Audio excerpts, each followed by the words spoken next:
শুভ সকাল বন্ধুরা, তোমাদেরকে জানাই আমার চ্যানেলের পক্ষ থেকে অনেক অনেক শুভেচ্ছা ভালোবাসা। আজকে ব্লগটা শুরু করছি তোমাদেরকে সঙ্গে নিয়ে, তোমরা সঙ্গে থেকো। দেখো সকালবেলা আজকে কত বাসন নিয়ে বসেছি। কালকে রাত্রেবেলা না বাসন মাজা হয়নি, সেজন্যই এত বাসন। আর আমার প্রতিদিনই এরকম বাসন পড়ে, যেহেতু আমি রাত্রেবেলা দেখাই না, সেটা জন্য তোমরা জানতে পারো না। কালকে রাত্রেবেলা শরীরটা খুব টায়ার্ড ছিল, কালকে ক্লাস ছিল, তারপরে কারেন্টও চলে গিয়েছিলো রাত্রেবেলা, সেজন্য আর ঝুঁকিটা নিইনি। সেজন্য সকালবেলা এই টিফিন করা হয়ে গেছে, খাওয়াও হয়ে গেছে। বাসি কাজ বলতে ঘরটরগুলো ঝাড় দেওয়া হয়েছে, সিঁড়িটাও ভালো করে ঝাড় দেওয়া হয়েছে। এই বাসনগুলো মেজে ডাইনিংটা ভালো করে মুছে নেব। দুটো ঘর মোছা হয়ে গেছে। তো আমি এই স্নান করার আগে বাসনগুলো মাজি, যদি বাসন থাকে, অল্প কটা বাসন থাকে যদিও আমার সকালবেলা, বেশিরভাগটাই তো রাত্রেবেলা মেজে রাখি, কিন্তু আজকে অনেক বাসন নিয়ে বসে মাজছি এটা। তো এগুলো তো করতেই হবে, বলো, কে আমার জন্যই তো কাজ পড়ে থাকবে না।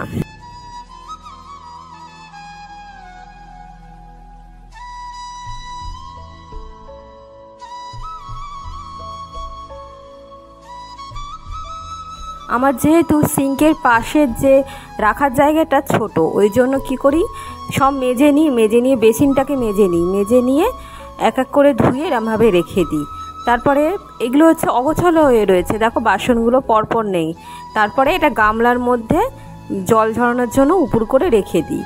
সব বাসন আবার ধরে না, যেহেতু আমাদের গামলাটা একটু ছোট, সেজন্য বেশিরভাগ বাসনই হচ্ছে চলে যায় গামলার মধ্যে সাজিয়ে রাখি। আর কিছু আছে সেইগুলো হচ্ছে এই সাইডে রেখে দিই জল ঝরানোর জন্য, যেমন কড়া, হাঁড়ি, এইগুলো। এখন তো ট্যাঙ্ক থেকে জল চলে আসে, বেসিনে ধুয়ে দিই। বেসিন বলতে সিঙ্কে ধুয়ে দিই। আগে যখন পুরনো ওই ঘরে থাকতাম তখন কি যে কষ্ট করতে হয়েছে।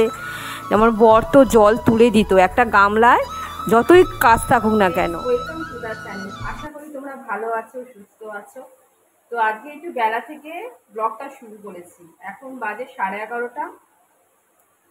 আমি যেহেতু রাত্রেবেলা বাসন মাজি, যে কালকে কারেন্ট চলে গেছিলো, তারপরে জলও অল্প ছিল, তাহলে ভাবলাম যে সকালবেলাই করে নেব, কারণ জল যদি খরচা হয়ে যায় রাত্রেবেলা চালাবো কী করে। তারপরে অবশ্য পাম্প চালিয়েছিলাম, কিন্তু কালকে এতটাই টায়ার্ড ছিলাম, কালকে ক্লাস ছিল, তারপরে এসে রান্নাবান্না করে খাওয়া দাওয়া করলাম, শুতে সেই 1টা বেজে গেছে। আর সকাল থেকে উঠে শরীরটা এত খারাপ লাগছে না, খালি ঝিমুনি পাচ্ছে, মনে হচ্ছে না গ্যাস ফ্যাস মনে হয়ে গেছে শরীরে, শরীরটা খুব দুর্বল লাগছে। তা করতে হবে, কাজগুলো তো করতেই হবে। দুটো ঘর মুছে আর বাসনগুলো সব মাজলাম, মেজে আর করবো। তারপর আবার বৃহস্পতিবারে পুজো রয়েছে, সেই একটা আর ইচ্ছা করছে না। আর সেই জন্মাষ্টমীর দিনকে যে বাসনগুলো ছিল সেই সমস্ত কিছু পড়ে আছে, এখনো মাজতে পারিনি। তা ওকে বলেছি, ওরও তো হয় না, সকালবেলা কাজ করে এলো আবার পাচ্ছে না, শরীর দিচ্ছে না। আর বাইরে প্রচন্ড রোদ্দুর, খুব রোদ্দুর। কদিন বৃষ্টি হলো, আবার দুদিন ধরে এত রোদ্দুরে থাকা যাচ্ছে না। কাজ করেছে, আবার বেরোলো, আবার কাজে বেরোলো। কি বলি বলো তো, ওকেও তো চাপ দিতে পারি না। দেখি যদি নাও পারে, আজকে না হোক আগামী দিন অবশ্যই বাসনগুলো মাজবো। সব জল দিয়ে আমি ধুয়ে রেখে দিয়েছি একদম ঠাকুর ঘরের সাইডে, সব মাজতে হবে। কারণ আজকে সকালবেলা মাজতাম, আমার তো এই বাসন নিয়ে বসতে হবে। এই বাসনগুলো মাজা মানে এক সময় একটা ওয়েস্ট, ওই জন্য রাত্রেবেলা করে কিছু করার নেই, শরীরটা তো দিতে হবে, এগুলো করি। তো বন্ধুরা চলো, তা ভাবলাম ব্লগটা করি, কারণ ব্লগটা বাকি থাকলে ভালোও লাগে না, অনেকটা বাকি থেকে যায়, ব্লগ করা হয় না, তো এই জন্যই করলাম। চলো বন্ধুরা দেখতে থাকো ব্লগটা। আজকে তোমাদের সঙ্গে শেয়ার করছি ব্লগটা, কতটা কি করতে পারবো জানি না। চলো। পুরো 8 বছর পুরনো বাড়িতে ছিলাম, তার বাকি বছর হচ্ছে ভাড়া বাড়িতে ছিলাম। প্রচুর জলের সমস্যা ছিল। তো পুরনো বাড়িতে যখন ছিলাম তখন ওই একটা মাত্র বাথরুম ছিল আর কলও ছিল, কল টিপে সমস্ত কিছু ধুতে হতো। তো আমি বাথরুমে নিয়ে গিয়ে কোনো সময় বাসন ধুতাম না, আমার ভালো লাগতো না, কারণ ওই বাথরুম সবাই ইউজ করে, আমার একটুখানি পিটপিটে আছে এই ব্যাপারে। অনেকেই মাছতো ওখানে যাচ্ছিল, কিন্তু আমি আমার বর হচ্ছে বালতি করে ওই একটা আমার ছোটো একটা ওই বাসন মাজার জন্য জায়গা ছিল, সেখানে ওই যে গামলা ছিল সেই গামলাতে জল ভরতো। আর আমার বর তো জানো তো কীরকম খাটাখাটুনি করে, আর ওর ডিউটি ছিল যাই হোক না কেন জল তুলে দেওয়া। আমিও যখনই বাথরুমে যেতাম তখনই 2 বালতি করে বা 1 বালতি করে জল নিয়ে আসতাম, আর রাত্রেবেলা সমস্ত বাসন মেজে শুতাম।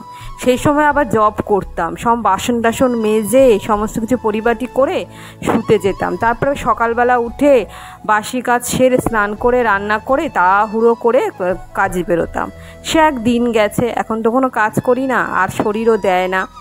এক সময় প্রচুর 2-3 রকম চাকরি আমি করতাম। একটা ছিল মনে পড়ে পার্ক সার্কাসে লেডি ব্রেবন কলেজে হচ্ছে আমি ওই অফিসিয়াল কাজ করতাম। বারুইপুর পোস্ট অফিসেও ছিলাম ওই 2 বছর মতো।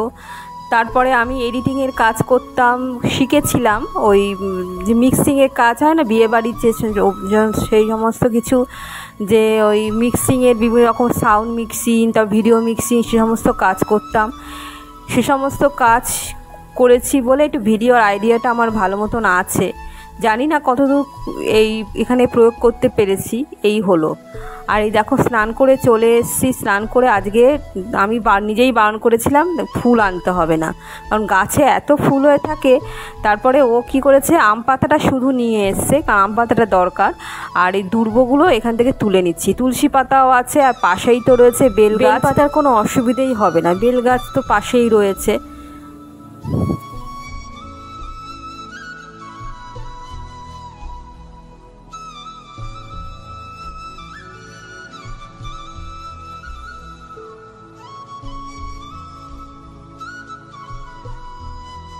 মনে হয় অনেকক্ষণ সময় নিয়ে ঠাকুর ঘরে থাকি, ঠাকুরেরকে পুজো করি, কিন্তু কি বলো তো এত কাজের চাপ থাকে না। এখন প্রায় বাজে 1:30 বাজেছিল বলো, এখনও রান্না করিনি। তো তাড়াহুড়ো করে মানে পুজো দিচ্ছি। জানো তো বৃহস্পতিবারে কীরকম পুজো থাকে, সমস্ত কিছু মুছ পরিষ্কার করে সমস্ত কিছু করতে হয়। তো তাড়াহুড়ো করে দিচ্ছি। এই তাড়াহুড়োটা আমার একদমই ভালো লাগে না, কিন্তু কিছু করার নেই, কারণ রান্নাটা এখনও বসানো হয়নি। যে খুলতে পারছি না, ওই দেখো দরজা আঙুল দিয়ে খুলছে, আঙুল দিয়ে খুলছে। না বাইরে বেরিয়ে গেল।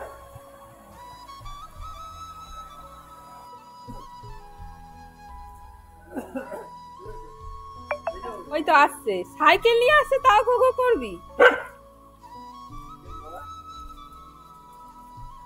ও একটা আসলেই হলো, ওরও এরকম দেখা যায়। জল পেয়েছো?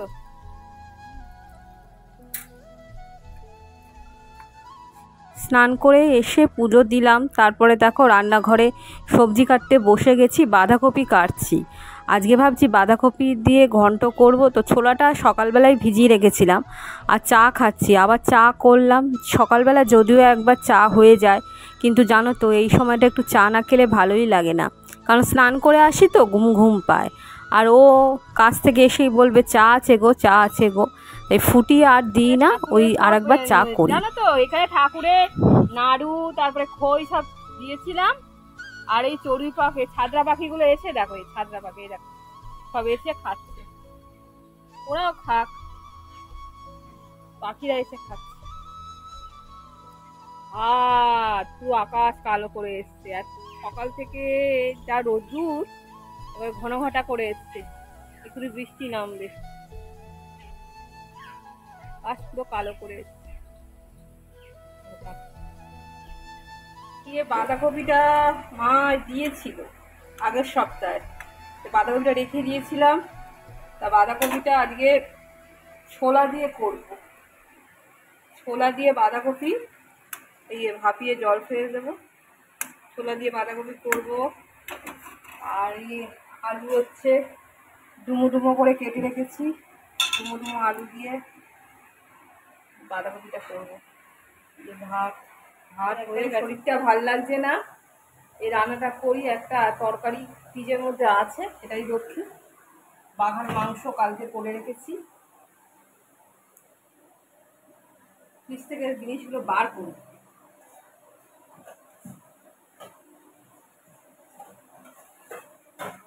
আমি ননস্টিক কড়াইতে চাটনিটা বসিয়েছি। এটাকে ঠিক ননস্টিক বলা যায় না, কারণ সঠিক ননস্টিক নয়।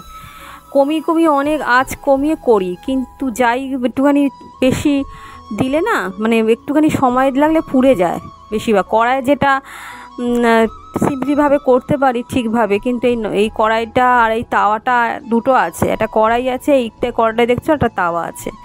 তো এই রুটি করতে গেলে বা এমনি পরোটা করতে গেলে না একটুখানি দিলেই পুড়ে যাবে, মানে ভালো নয়। আর এই দেখো একদিকে চাটনি হচ্ছে আর একদিকে বাঁধাকপির যে ছোটো ছোটো করে আলু কেটেছি, এই আলুটা ভেজে নিচ্ছি। আলুটা তাড়াতাড়ি সেদ্ধ করার জন্য এগুলো ছোটো ছোটো করে কেটেছি, কারণ বেশিরভাগ সময় প্রেসার কুকারে আমি সেদ্ধ বসাই, একটা গ্যাসের মানে সাশ্রয় করার জন্য আর সময় বাঁচানোর জন্য। ওই জন্যই ছোটো ছোটো করে আলুগুলো দেখো ভাজা হয়ে গেছে। এবার রসুন বাটা, টমেটো বাটা, একটু জিরে, অল্প জিরে, ধনে গুঁড়ো, টমেটোটা একটু বেশি দিয়েছি, আর কাঁচা লঙ্কা বাটা আর আদা বাটা যে মিশ্রণটা এর মধ্যে দিয়ে দিলাম। দিয়ে ভালো করে নাড়ছি। দিইনি নুন দিইনি, নুনটা দিলে আবার একটুখানি ঝোল ঝোল টাইপের হয়, কারণ অনেকটা জল বেরোয় তো। তারপরে বাঁধাকপিটা দিয়ে দিয়েছি, বাঁধাকপিটা সেদ্ধটা ছোলাটাও দিয়ে দিয়েছি, বেশ ভালো করে নাড়িয়ে নেব। তারপরে যখন একবারে হয়ে আসবে তখন নুন দেব, কারণ আগে থেকে নুন দিলে অনেকটা জল বেরোয়, তার ফলে বাঁধাকপিটা শুকনো শুকনো করবো, ওই জন্যই। তো এইদিকে বাঁধাকপিটা হচ্ছে আর এইদিকে কুমড়ো ভাজছি। মাংসগুলো বেছে বেছে খেয়ে নিয়েছে, ভাত আছে। আবার ওইখানে সকালবেলা বিস্কুট দেওয়া হয়েছিল, সেই বিস্কুটগুলো এখন খেলো। কি ছাগল দেখো, ভাতটা তাও ফেলে রেখেছে, মাংসগুলো বেছে বেছে খেয়ে নিয়েছে, বিস্কুটগুলো খেলো। এরকম ছাগল আমার বাগলা সোনা। বাবা খিদে পেয়েছিল, ভাতটা পুরো খাওনি কেন? হ্যাঁ, তোমরা ভাবছো আমি বকবক করছি কেন, বোকার মতো, কিন্তু বকবক আমি স্বাদে করিনি। ও না ঠিক বুঝতে পারে। আমি বলেছি না ভাত খাওনি, একবারে দেখো চেয়ারের তলায় বসে আছে, মানে বুঝতে পারছে সবই। দেখো খাবারগুলো টেবিলে নিয়ে চলে এলাম, অনেক রকম টেবিলে সাজানো আছে খাবার। এই দেখো কুমড়ো শাক করেছিলাম, সে ঘন্টটাও রয়েছে। আর কুমড়ো ভাজছিলাম না, সেটা ডিম দিয়ে করেছি। চাটনিটা না অনেকটা পড়ে গেছে, উপচে গেছে, অনেকটা বেশি হয়ে গেছে। আর এই কালকেকার ডাল আছে।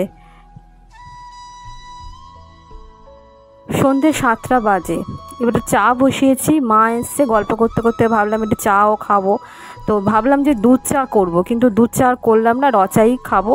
আর দুধ চা খেয়ে থাকলে না একটুখানি অ্যাসিডিটি হয়। চা খেলাম আর বাড়িতে গেলাম, বাড়িতে গিয়ে ওই ব্যানারটা আনলাম, আমার নাচের যে ব্যানারটা দেবো ওটা খুলে গেছিলো, তা ওই কারি পাতা নিয়ে এলাম, আরও কটা জিনিস আনলাম। আর বাঘার অবস্থা, বাঘা এক্ষুনি বাইরে যাবে, চলে একটু বাইরে নিয়ে যাই। ভাদ্র মাস পড়ে গেছে, আর ভাদ্র মাসে গরমটা বেশ ভালোই লাগছে। সেই বৃষ্টি হলো, এখন আর বৃষ্টির দেখা নেই। আর রাস্তাটা ঠিক হয়েছে, দেখো বাঘা ঘুরছে। রাস্তা ঠিক হলে ওরা আর দেখে কে, তো ঘুরছে। তো আমি বললাম ওইদিকে আর যাস না, কারণ কোথায় ওইদিকে চলে গেলে অন্য কুকুর আসবে। আর এই দিকটা দেখো কিরকম নিস্তব্ধ হয়ে আছে, ওইদিকের বাড়ি আমরা দিকের বাড়ি। চলো চলো, এখন বাজে 11:30, আর বসে আছি। বসে বসে একটু ভিডিও এডিট করছিলাম, তারপরে কিছু কাজ ছিল, সেই সমস্ত কিছু করলাম। এই জন্যই চশমাটা পরেছি, অন্য সময় চশমা পরি না, এই সময়তে চশমা পরি। আর বাঘার অবস্থা দেখো, বাঘা ওই ঘরে ঢুকে গেছে, ঢুকে ঘরে বসে আছে। কি বলো তো, আর প্রচণ্ড গরম। এরকম ছোটো ফ্যানটা চলছে, বড় ফ্যানটা চলছিল, বড় ফ্যানটা চালিয়ে ড্যান্স প্র্যাকটিস করছিলাম, কারণ ওটা না চালালে না অসম্ভব হয়ে যায়। আর এই দেখো বাঘা আমাদের বেরোলো, একা একা ওই ঘরে বসেছিল, একা একা ওই ছোটো ঘরটায় বসেছিল। ওখানে কিন্তু ফ্যান নেই, কি মনে হয় ওখানে বসে থাকে, আর খুব বিদ্যুৎভাবে যে হাওয়াটা হয় সেখানেও থাকতে পারে না। করেছিলাম ছোলা দিয়ে, সেই তরকারিগুলো খাওয়া হয়নি। এবেলা আছে একটু ডাল আছে, আর একটু ভাবছি ডিমের অমলেট করে নেবো, এই দিয়ে আজকে খাওয়া হয়ে যাবে। ও একটু পরে ফিরবে। তো বন্ধুরা, ভিডিওটা এখানেই রাখছি, দেখা হবে নতুন একটা ভিডিওর সঙ্গে পরে। টাটা, শুভরাত্রি।